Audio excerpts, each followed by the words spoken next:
Hello everyone, this is me Kapil सिक्का। स्वागत है आपका स्टडी आई के एजुकेशन प्लेटफॉर्म पे। इकोनॉमिक्स सर्वे की सीरीज में आज हम करने जा रहे हैं चैप्टर 7 का पार्ट 2। चैप्टर 7 जैसे मैंने आपसे पहले भी डिस्कस किया है, एग्रीकल्चर से रिलेटेड है। इससे पहले हमने सस्टेनेबल डेवलपमेंट की बात की थी, अभी हम एग्रीकल्चर की बात कर रहे हैं और एग्रीकल्चर में आज हम बात करेंगे क्रॉप डाइवर्सिफिकेशन की। कहा जाता है कि सस्टेनेबल एग्रीकल्चर के लिए इंडिया में क्रॉप डाइवर्सिफिकेशन का होना बहुत नेसेसरी है। सर्वे इस पे बहुत ज़्यादा स्ट्रेस देता है। गवर्नमेंट काफ़ी ज़्यादा कंसर्न है क्रॉप डाइवर्सिफिकेशन को लेके। गवर्नमेंट का मानना है कि अगर क्रॉप डाइवर्सिफिकेशन नहीं होगा तो लॉन्ग टर्म में जो फार्म्स हैं या फिर जो फार्मर्स हैं उनकी सस्टेनेबिलिटी पे एक प्रॉब्लम आएगा। जैसे जैसे क्लाइमेट चेंज हो रहा है, जैसे जैसे ओवर सप्लाई होती जा रही है वीट की, राइस की, और इनकम जो है वो कम होती जा रही है और गवर्नमेंट के जो एमएसपी बिल्स पे जो बर्डन है वो बढ़ता जा रहा है। ऐसे में सरकार चाहती है कि अगर हमें फार्म इनकम को डबल करना है तो क्रॉप डाइवर्सिफिकेशन काफी नेसेसरी पॉइंट है, एस्पेक्ट है। साथ ही साथ इंटरनेशनल मार्केट में compete करना है, न्यूट्रिशनल फूड की बात करनी है, तो ऐसे में भी क्रॉप डाइवर्सिफिकेशन काफी इंपॉर्टेंट फैक्टर है।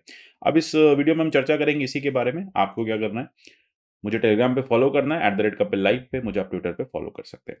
अब देखिए, बात करेंगे पार्ट 2 की फूड मैनेजमेंट का। अभी तक हमने एग्रीकल्चर को देखा, अब हम फूड मैनेजमेंट की बात करेंगे। देखिए, यहाँ पे कहा जाता है कि क्रॉप डाइवर्सिफिकेशन के फायदे क्या हैं। पहले जानते हैं एग्जैक्टली क्रॉप डाइवर्सिफिकेशन होता क्या है। देखिए, अगर किसी भी एक ट्रेडिशनल फार्मिंग की हम बात करें, अगर हम भारत की बात करें, तो व्हीट और राइस एक ट्रेडिशनल फार्मिंग का यहाँ पे तरीका है। साथ ही साथ आप देखेंगे यहाँ पे जब हम बात करते हैं शुगर केन इंडस्ट्री की या शुगर केन फार्मिंग की, तो वो भी एक तरह से ट्रेडिशनल फर्स्ट एस्पेक्ट है हमारे फार्मिंग का। अब ऐसे में सरकार चाहती है कि जो फार्मर्स हैं वो अपने इन प्रोड्यूस को या फिर क्रॉप को डाइवर्सिफाई करें, कुछ और उगाएं। उससे क्या होगा, एक सस्टेनेबल एग्रीकल्चर होगा, वाटर यूज कम होगा, ठीक है, पर ड्रॉप मोर क्रॉप का जो हमारा सपना है वो साकार होगा। सॉइल हेल्थ बनी रहेगी, यूरिया का यूज कम होगा, केमिकल फर्टिलाइजर्स का कम जो है यूज कम होगा।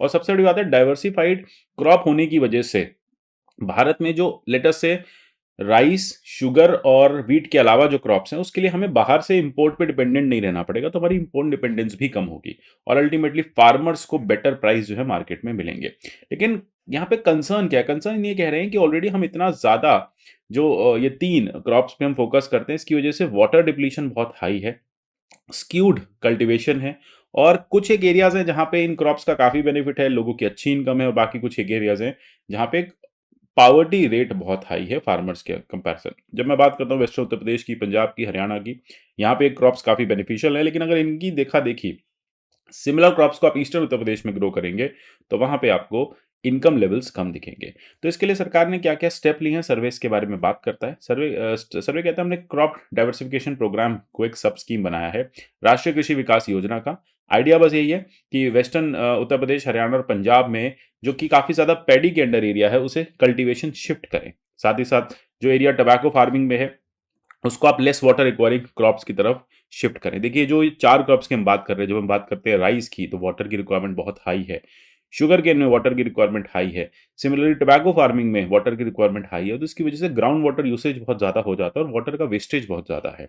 अब अल्टीमेटली उतना उसका रिजल्ट नहीं आ पाता। देखिए, वाटर क्या है, एक फ्री रिसोर्स है। हम देख नहीं पाते कि कितना हमने वाटर इन्वेस्ट किया उस पर्टिकुलर क्रॉप में और उसका क्या रिटर्न आया। अगर आप उसके इकोनॉमिक रिटर्न्स देखेंगे तो शायद हो सकता है आप खुश रहे, लेकिन जब आप उसके एनवायरमेंटल रिटर्न्स देखेंगे तो आपको पता चलेगा कि आपने बहुत ज़्यादा पानी बहा दिया और बहुत कम उसका आउटपुट आपको मिला। तो ऐसे में बात चल रही है कि लेस वाटर रिक्वायरिंग क्रॉप्स की तरफ हम शिफ्ट करते हैं। देखिए, ऑयल सीड्स पे हम बहुत ज़्यादा डिपेंडेंट हैं इंपोर्ट्स पे, इसको हम कम कर सकते हैं, इंपोर्ट्स को और ऑयल सीड्स को भारत में बढ़ा सकते हैं।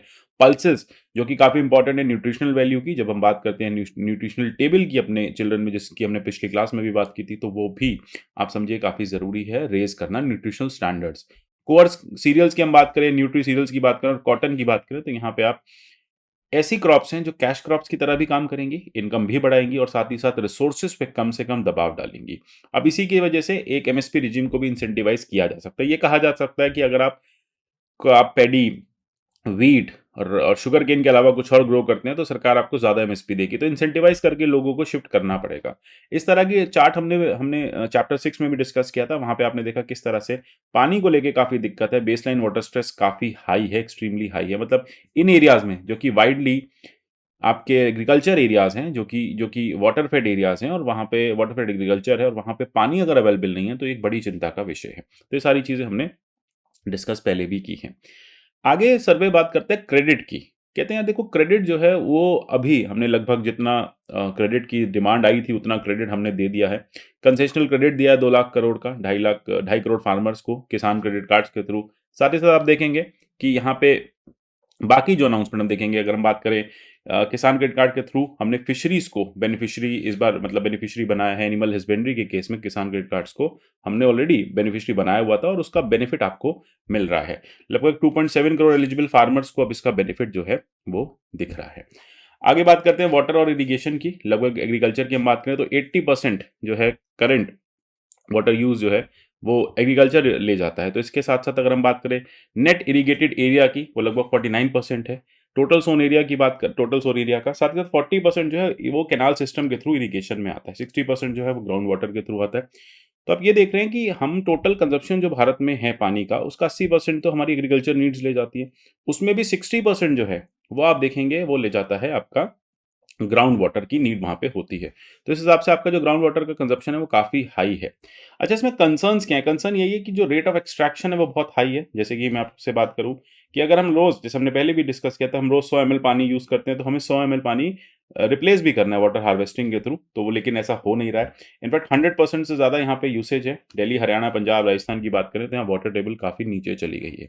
इसके लिए सर्वे कहता है कि हम कुछ स्टेप्स पहले भी लेते आए हैं, आगे भी लेंगे। माइक्रो इरिगेशन फंड हमने स्टैब्लिश किया, 5,000 करोड़ का फंड है जो नाबार्ड चलाएगा। आइडिया क्या है? माइक्रो इरिगेशन टेक्निक्स को इनकॉर्पोरेट करना एग्रीकल्चर में। साथ ही साथ पर ड्रॉप मोर क्रॉप कंपोनेंट पे भी हम फोकस कर रहे हैं। प्रधानमंत्री कृषि सिंचाई योजना के थ्रू माइक्रो इरिगेशन जो है, ड्रिप इरिगेशन स्प्रिंकलर सिस्टम को हमने स्ट्रेंथन किया है। इसके अलावा हम बात करेंगे एग्रीकल्चर मार्केटिंग की। तो होलसेल एग्रीकल्चर मार्केटिंग, जो कि आपने देखा 6946 रेगुलेटेड होलसेल मार्केट्स के थ्रू स्टैब्लिश की जा रही है। इसके लिए एक प्रोविजन भी स्टार्ट किया गया था state agriculture product market committee APMC act में। इसके अलावा एपीएमसीज को एक रिकॉग्निशन मिला है और उन्होंने साथ में क्या किया, एक एलिजिबल एंटिटी को भी रिकॉग्नाइज किया है एग्रीकल्चर इंफ्रास्ट्रक्चर फंड के लिए। उसमें एनेबल किया गया है कि वो इंटरेस्ट सबवेंशन जो है वो कर सके 2 करोड़ तक के लोन्स का, मतलब जो भी इंटरेस्ट है उसमें बेनिफिट दे सके। साथ ही साथ cold storage, sorting, grading, essaying और सेलॉस के लिए भी यहाँ पे बेनिफिट्स दिए गए हैं। इसके अलावा नेशनल एग्रीकल्चर मार्केट की हम बात करें, ईनैम स्कीम 2021, तो 1000 मंडीज हैं यहाँ पे, 18 स्टेट्स की 3 यूटीज हैं, उन्हें इंटीग्रेट किया गया है ईनैम प्लेटफॉर्म के साथ। तो ये सारी चीजें गवर्नमेंट कर रही है जिससे कि आपका एग्रीकल्चर सेक्टर जो है वो पहले से बेटर परफॉर्म करे। अल्टीमेटली आप देखेंगे सेंट्रल सेक्टर स्कीम है formation and promotion of 10,000 farmer produce organisations. FPOs की बात कर रहे हैं। ये जो एफपीओस होती है फोकस करती है वन डिस्ट्रिक्ट वन प्रोडक्ट पे, ठीक है। तब ये क्या कर रही है, वन डिस्ट्रिक्ट वन प्रोडक्ट को एनेबल करेंगी। इससे प्रोडक्ट स्पेशलाइजेशन होगा और एरिया स्पेसिफिक जो आप देखेंगे प्रोडक्ट्स प्रमोट होंगे। लगभग 1963 एफपीओस अभी तक रजिस्टर की जा चुकी हैं। उसके बाद फुल प्लेजेड मिनिस्ट्री ऑफ कोऑपरेशन को इसलिए स्टैब्लिश किया जिससे कोऑपरेटिव सेक्टर को हम बेटर कर सकें। आपको याद होगा 97th अमेंडमेंट के थ्रू हमने कोऑपरेटिव्स को एक फंडामेंटल राइट बनाया और साथ ही साथ डीपीएसपी भी बनाया, स्टेट का एक ड्यूटी भी बनाई कि आप कोऑपरेटिव्स को स्टैब्लिश कराइए, उनके इलेक्शंस कराइए। बाद में हाँ जरूर उसके कुछ उस अमेंडमेंट के कुछ फीचर्स को सुप्रीम कोर्ट ने नलिफाई कर दिया था, लेकिन हाँ हम ये कह सकते हैं कि कोऑपरेटिव जो है वो फंडामेंटल राइट है। इसके बाद देखेंगे सिचुएशन असेसमेंट सर्वेस लैंड और लाइफ स्टॉक के, ठीक है, हाउस होल्ड्स के, ये सब करे जा रहे हैं। कौन कर रहा है? नेशनल स्टैटिस्टिकल ऑफिस कर रहा है और इसका 77th रिपोर्ट आ रही है। इसके की फाइंडिंग्स क्या है? वो कह रहे हैं कि एग्रीकल्चर इनकम में एक मंथली इंक्रीमेंट देखा गया ना, एवरेज मंथली इनकम जो है पर एग्रीकल्चर हाउस होल्ड वो इंक्रीज हुई है। साथ ही साथ क्रॉप इनकम जो है वो एक इंपॉर्टेंट सोर्स रहा है फार्मर के शेयर का। मतलब लेट अस से अगर जो भी एग्रीकल्चर इनकम है उसमें 37% जो इनकम है वो फैमिली में एग्रीकल्चर से आ रही है, ठीक है, वो एक डाइवर्सिफिकेशन के थ्रू दिख रही है। फ्रेगमेंटेशन हो रहा है होल्डिंग्स का, एवरेज हाउस होल्ड की जो लैंड साइज का होल्डिंग है वो देखो कम होता जा रहा है। जितना ज्यादा कम होगा ये फ्यूचर के लिए उतनी प्रॉब्लम है। जब हम बात करते हैं होल्डिंग्स, मतलब एक फैमिली कितनी लैंड अपने पास होल्ड करती है, तो उसको कहते हैं average size of house hold ownership. ये डिक्लाइन हो गया है, पहले 0.7 हेक्टेयर था, अब ये 0.5 हेक्टेयर से 0.512 हेक्टेयर तक आ चुका। मतलब पिछले 20 साल में आप देखें कुछ एक डिक्रीमेंट यहाँ पे देखा गया है। सजेशन यही है कि स्मॉल फार्म टेक्नोलॉजी अब आपको डेवलप करनी पड़ेगी। देखिए भारत में जो फ्रेगमेंटेड फार्मलैंड है वो बढ़ती जा रही है, मतलब लोगों के पास छोटे छोटे फार्म्स हैं। तो जब छोटे फार्म्स होंगे तो आपको छोटे फार्म की टेक्नोलॉजी, देखिए छोटे फार्म्स पे ट्रैक्टर काम नहीं कर सकते, तो आपको इस तरह के टिलर्स लेने होंगे, इस तरह के आपको मशीन्स लेनी होंगी जो छोटे फार्म्स पे काम कर सकें। साथ ही साथ छोटे फार्म को आप डाइवर्ट कर सकते हैं नॉन फार्म बिजनेस की तरफ। आप वहां पे अलाइड एक्टिविटीज को चला सकते हैं, एनिमल हस्बेंड्री, डेयरिंग, फिशरीज, इसको आप चला सकते हैं। ओवर एंड अब यहाँ पे अलाइड सेक्टर की जब हम बात कर रहे हैं तो एनिमल हस्बेंड्री और डेयरिंग की यहाँ बात की जा रही है। ये कहा जा रहा है कि इसकी CAGR जो है 8.15% है। ठीक है, तो अच्छी चीज़ है। यहाँ पे आप देख रहे हैं ग्रोथ काफ़ी देखने को मिल रहा है। कंट्रीब्यूशन की बात करें एग्रीकल्चर और लाइट सेक्टर में, ये भी बढ़ रहा है, और लाइव स्टॉक कंट्रीब्यूशन की बात करें तो ये भी साथ ही साथ बढ़ रहा है। डेयरिंग सेक्टर की बात करें तो इंडिया की जो रैंक है वो फर्स्ट है मिल्क प्रोडक्शन में। ठीक है, 23% ग्लोबल मिल्क प्रोडक्शन भारत में होता है। सिंगल लार्जेस्ट एग्रीकल्चर कमोडिटी है भारत में, जो 5% आपकी नेशनल इकोनॉमी में कंट्रीब्यूट करता है और लगभग 8 करोड़ फैमिलीज को एम्प्लॉय करता है। तो अच्छा डेटा है ये, स्टैटिस्टिक्स ध्यान रखिएगा एग्जाम पॉइंट ऑफ व्यू से। साथ ही साथ CAGR की बात करें तो लगभग 6% ग्रो कर रहा है, और मिल्क प्रोडक्शन जो है इंस्टेंटली बढ़ रहा है। तो ये एक बड़ी बात है कि स्टडी राइज है मिल्क प्रोडक्शन में। एग और मीट प्रोडक्शन की बात करें तो भारत यहाँ पे थर्ड है एग प्रोडक्शन में और 8th है मीट प्रोडक्शन में। फैक्ट्स बहुत इंपॉर्टेंट है, एग प्रोडक्शन भी काफी ज्यादा बड़ा है। फिशरीज तो आप देख ही रहे हैं कि second largest fish producing country हो चुके हैं हम। तो फिशेस का जो प्रोडक्शन है वो काफी ज्यादा, और इनलैंड फिशरीज पे गवर्नमेंट काफी फोकस कर रही है, तो इसके लिए गवर्नमेंट इनलैंड फिशरीज के लिए स्कीम्स लाई है। तो कंट्रीब्यूशन देखिए जरूर आपको कम दिख रहा है, ग्रोथ ज्यादा है, और सबसे बड़ी बात है जो लाइवलीहुड दिया जा रहा है ना वो 28 मिलियन लोगों को दिया जा रहा है। इसके लिए सरकार ने KCC जो है किसान क्रेडिट कार्ड फिशरीज में एक्सटेंड किया था, मैंने आपको पहले भी बताया है 2018-19 में। और प्रधानमंत्री मत्स्य संपदा योजना ये एक इंपॉर्टेंट था, इसको हम बजट में लेके आए थे अपने, और आइडिया बस यही था कि किस तरह से आप मत्स्य पालन को बढ़ा सके। इसके अलावा सर्वे कहता है स्वीट रेवोल्यूशन भी एक देखने को मिल रहा है national beekeeping and honey mission के थ्रू। इसी को हम कहते हैं स्वीट रेवोल्यूशन। आइडिया बस यही है कि बी कीपिंग के थ्रू आप जो है ज्यादा इनकम कर पाए, हनी का प्रोडक्शन करा के, हनी का प्रोसेस और उसको बेच के। तो 3 साल के लिए लाया गया है, 2021, 2022, 23। मिशन का क्या है? मिशन ये बात करता है कि आपको ओवरऑल प्रमोशन करना है, डेवलपमेंट करना है साइंटिफिक बी कीपिंग का। इसी को हम कहते हैं sweet revolution, national bee board के थ्रू। लगभग यहाँ असिस्टेंस देगी गवर्नमेंट, और एग्रो बेस्ड एक्टिविटी को उसको मानेगी। तो इसमें क्या है, जो फार्मर्स हैं, जो लैंडलेस लेबरर्स हैं रूरल एरिया के, अगर वो इसको ले इसको करते हैं, स्वीट रेवोल्यूशन में पार्टिसिपेट करते हैं, तो सरकार उनको पॉलिनेशन ऑफ क्रॉप्स, ठीक है, सो अल्टीमेटली बाकी चीजों में हेल्प करेगी। कहा जाता है बी कीपिंग से काफी फायदे होते हैं, क्रॉप यील्ड भी बढ़ती है, और साथ ही साथ देखो बी कीपिंग के 2 बेनिफिट्स हैं। एक तो एग्रीकल्चर एरियाज में अगर आप लेटर से आप कोई फार्म पे हैं तो पॉलिनेशन बढ़ाती हैं बीज, साथ ही साथ जो उनका बाय प्रोडक्ट होता है हनी जिसे हम कहते हैं, वो भी काफी ज्यादा इंपॉर्टेंट है। इसके अलावा बी हाइव प्रोडक्ट्स भी बहुत चलते हैं, जैसे हम बी वैक्स की बात करें, बी पॉलन की बात करें, रॉयल जेली की बात करें, बी वेनम भी यूज किया जाता है। तो डाइवर्सिफाइड एग्रोक्लिमेटिक कंडीशंस हैं, और यहाँ पे अगर हम बात करें बी कीपिंग की तो काफी अच्छा हो सकता है। इनफैक्ट सबसे बड़ी बात है कि हमने पिछले 7 सालों में 110% एक्सपोर्ट में राइज देखा है हनी का। तो हनी की देखो प्रोडक्शन की ज्यादा जरूरत है, हनी की डिमांड बढ़ती जा रही है, पॉपुलेशन बढ़ती जा रही है, स्वीटनर की तरह भी यूज होने लगा है। सो अल्टीमेटली इस तरह से आप देखेंगे बेनिफिशियल है। इसके अलावा आप देखेंगे एग्रीकल्चर रिसर्च एंड एजुकेशन की हम बात करें तो डेवलपमेंट किया जाएगा environment sustainable global food system का। यहाँ पे फूड एंड न्यूट्रिशनल सिक्योरिटी को बढ़ाया जाएगा, फार्म इनकम को बढ़ाया जाएगा, जिससे अच्छा दूसरी बात है, फार्म इनकम को 2 तरह से बढ़ा सकते हो। एक तो इनकम बढ़ा दो, एक इनपुट का प्राइस कम कर दो, कॉस्ट कम कर दो, यानी मिनिमाइजेशन कर दो इनपुट की और यील्ड मैक्सिमाइजेशन कर दो। तो ये कैसे होगा? ये होगा रिसर्च और एजुकेशन के थ्रू। वर्ल्ड फूड सिस्टम जो है वो लगभग 1/5 ग्लोबल ग्रीन हाउस गैसेस का एमिशन लेके आता है, तो इस पर भी चर्चा की है कि उसको भी हमें कम करना है। एग्रीकल्चर रिसर्च में ICAR का काफी इंपॉर्टेंट रोल है। ICAR ने नई वेराइटीज, हाइब्रिड वेराइटीज को, हॉर्टिकल्चर क्रॉप्स को यहाँ पे डेवलप किया है। यहाँ पे बात की जा रही है कि agriculture department of agriculture research and education जो है वो 35 स्पेशल ट्रेड वेराइटीज को यहाँ पे लेके आए, बायो फोर्टिफाइड रहे, स्ट्रेस टॉलरेंट वेराइटीज रहे, और सबसे बड़ी बात है एग्री वोल्टेक सिस्टम जो है वो भी डेवलप किया जा रहा है। मतलब ग्रीन एनर्जी की बात कर रहे हैं, क्रॉप प्रोडक्शन से और इलेक्ट्रिसिटी जनरेशन जो है सिंगल लैंड पे हो पाए, उसी लैंड पे आप क्रॉप प्रोडक्शन करें, उसी लैंड पे आप इलेक्ट्रिसिटी प्रोडक्शन भी करें। तो एग्रीवोल्टिक सिस्टम की बात यहाँ पे की जा रही है, एग्रीकल्चर और वोल्टेक। याद रखिएगा एग्रीवोल्टिक सिस्टम का मतलब है उसी लैंड पे आप दोनों काम कर रहे हैं। लैंड का डुअल यूज है, यानी साल में जितने समय लैंड खाली है, या फिर आप बात करें कि लैंड का कुछ एरिया है वो आपने दे दिया है, जो बैरन लैंड है जो नहीं यूज हो पा रही है, या जहां प्रोडक्शन कम है, वो आपने दे दिया फर्दर आगे के लिए। ठीक है, तो आगे इलेक्ट्रिसिटी प्रोडक्शन के लिए। देन उसके बाद मैकेनाइजेशन की बात है। ट्रैक्टर इंडस्ट्री लार्जेस्ट है, ठीक है, जो है वर्ल्ड में। तो इंडियन ट्रैक्टर इंडस्ट्री जो लार्जेस्ट है, और 1/3 ग्लोबल प्रोडक्शन जो है वो भारत में होता है। इतनी बड़ी बड़ी कंपनीज है, महिंद्रा है, स्कॉट्स है, स्वराज है। देखते हैं आप किस तरह से ट्रैक्टर प्रोडक्शन काफी हाई है।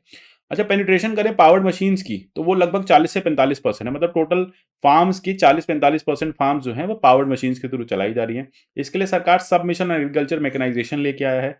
साथ ही साथ एक मल्टीलिंगुअल मोबाइल ऐप भी है फार्म मशीनरी सॉल्यूशंस की।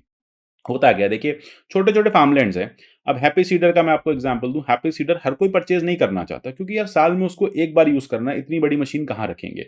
तो इसके लिए सरकार ने एक ऐप की बात की है, फार्म मशीनरी सॉल्यूशंस। आप उस ऐप के थ्रू जो आपके एरिया में, जो आपके जिस एरिया में आप रहते हैं वहां के आसपास के जो सीएससीज हैं, आप वहां से इसको हायरिंग कर सकते हैं, इस तरह के आप अपने मशीन्स को।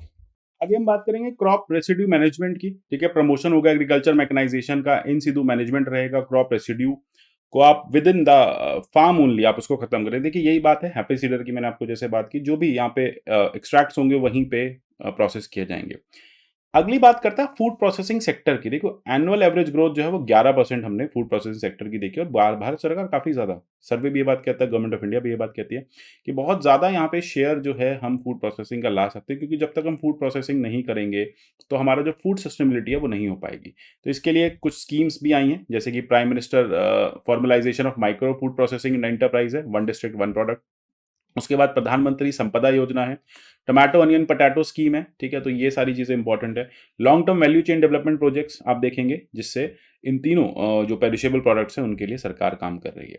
इसके बाद प्राइस स्टेबलाइजेशन मेजर्स लेने की बात कर रहे हैं, ट्रांसपोर्टेशन बेटर करें, किसान रेल लेके आए। सो अल्टीमेटली देखो जो पेरिशेबल प्रोडक्ट्स होते हैं ना, उनके लिए एक बड़ी बात होती है कि अगर वो जल्दी से मार्केट में पहुंच जाए तो किसान को उसका अच्छा दाम मिल जाता है। तो यहाँ पे यही बात की जा रही है कि इस तरह से अगर हम किसान रेल को लेके आएंगे, स्पेसिफिक पेरिशेबल गुड्स को वो ट्रांसपोर्ट करेगी, तो जो फार्मर है उसको बेनिफिट होगा ही होगा। इसके बाद आप देख रहे हैं किस तरह से हम फर्दर एरिया की बात कर रहे हैं कि क्या कितना एरिया कवर्ड है इस तरह से आपके एग्रीकल्चर में। इसके अलावा फूड मैनेजमेंट की बात करें तो रेम्यूनरेटिव प्राइसिंग होनी चाहिए। देखो फूड प्रोडक्शन ही सब कुछ नहीं होता, उसका टाइमली पहुंचना, डिस्ट्रीब्यूशन भी उतना ही इंपॉर्टेंट है। कई बार फूड प्राइसेस में आप देखेंगे मंडी में ग्लट है, मंडी में बहुत ज़्यादा, या फिर आप कहीं मंडी में बहुत ज़्यादा जो है फूड प्रोड्यूस अवेलेबल है, लेकिन क्योंकि ट्रांसपोर्ट सेक्टर ठीक से काम नहीं कर रहा है, डिस्ट्रीब्यूशन ठीक से काम नहीं कर रहा है, तो फूड आपके घर में अफोर्डेबल प्राइसेस में नहीं पहुंचेगा। तो सरकार कह रही है फार्म टू प्लेट में हम पूरा यहाँ पे मैनेजमेंट करेंगे, जिससे सस्ता प्रोडक्शन भी हो, फार्मर को भी अच्छे पैसे मिले और आपको भी घर में सस्ती चीजें मिले। इसके अलावा फर्टिलाइजर्स की बात करें तो इंपोर्ट डिपेंडेंसी की काफी हम काफ़ी ज़्यादा इम्पोर्ट डिपेंडेंट हैं, सब्सिडी बढ़ती जा रही है और ट्रांसपेरेंसी नहीं है। इसके लिए नोटिफिकेशन आया था न्यू यूरिया पॉलिसी का कि मैक्सिमाइज करो इंडिजिनस प्रोडक्शन को, आपको याद होगा क्रिप्को यूरिया भी इसी में आया था। एनर्जी एफिशिएंसी प्रोडक्शन करो, रेशनलाइज करो सब्सिडी बर्डन गवर्नमेंट पे। और नीम कोटेड यूरिया, जैसा कि मैंने कहा, इसका भी प्रोडक्शन बढ़ाया जा रहा है। पोटैश डिराइड मोलासिस की बात की जा रही है, इसे भी आप न्यूट्रिएंट बेस्ड सब्सिडी स्कीम में ले आइए, जितना न्यूट्रिएंट उस हिसाब से सब्सिडी मिलेगी, high nutrient high subsidy. Latest technologies की बात करें, कोल गैसिफिकेशन की बात करें, डायरेक्ट बेनिफिट ट्रांसफर्स की बात करें, ठीक है, तो ये सारी चीजें यहाँ पे की जा रही हैं। इसके अलावा पोटेंशियल जो है अलाइड एक्टिविटीज का वो बेटर हो सके, डेवलपमेंट और implementation small holding holding farm technologies का, वो प्रोडक्टिविटी बढ़ सके, मार्जिनल फार्मर्स को बेटर हो सके, ये सारी चीजें कर रहे हैं। फिर नेक्स्ट आप देखेंगे प्रायोरिटाइजेशन क्रॉप डाइवर्सिफिकेशन का, ऑयल सीड्स, पल्सेस, हॉर्टिकल्चर, ये सारी चीज़ें इंपॉर्टेंट है। ठीक है, तो इरिगेशन, इन्वेस्टमेंट, ये सारी चीज़ें इंपॉर्टेंट है। मार्केट करना है कल्टीवेशन को, कोऑर्डिनेशन करना है स्टेट गवर्नमेंट के साथ, R&D बेटर करना है, और ऑल्टरनेटिव फर्टिलाइजर्स के मैकेनिज्म को बेटर करना, ऑर्गेनिक फर्टिलाइजर को, नैनो यूरिया को, ये काफ़ी ज़्यादा इंपॉर्टेंट है। इसके अलावा आप देखेंगे प्रमोट करना है टेक्नोलॉजी के यूज़ को। ठीक है, ड्रोन्स को, AI based decision support system को, केमिकल फर्टिलाइजर्स को, लो कॉस्ट ऑर्गेनिक इनपुट्स को, इन सबको बेटर करना है। तो मैंने आपको बताई दिया अभी मिल्क प्रोडक्शन में, जैसे आप देख रहे हैं पर कैपिटा मिल्क अवेलेबिलिटी के यहाँ पे चार्ट देखें, मिल्क प्रोडक्शन हाई है।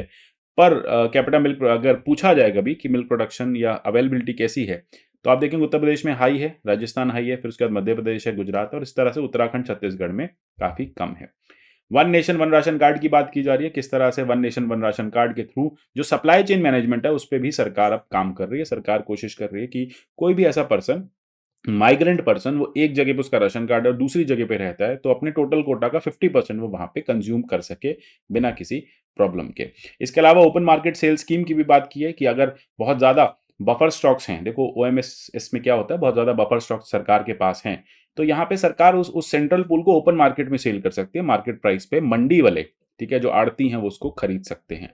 फूड सब्सिडी में देखो इस बार काफी ज्यादा सरकार का पैसा गया है उस पर भी यहाँ पे चर्चा की गई है। तो इतना ही जाना था एग्रीकल्चर सेक्टर में। मिलेंगे अगले वीडियो में, तब तक के लिए goodbye, take care and God bless you all.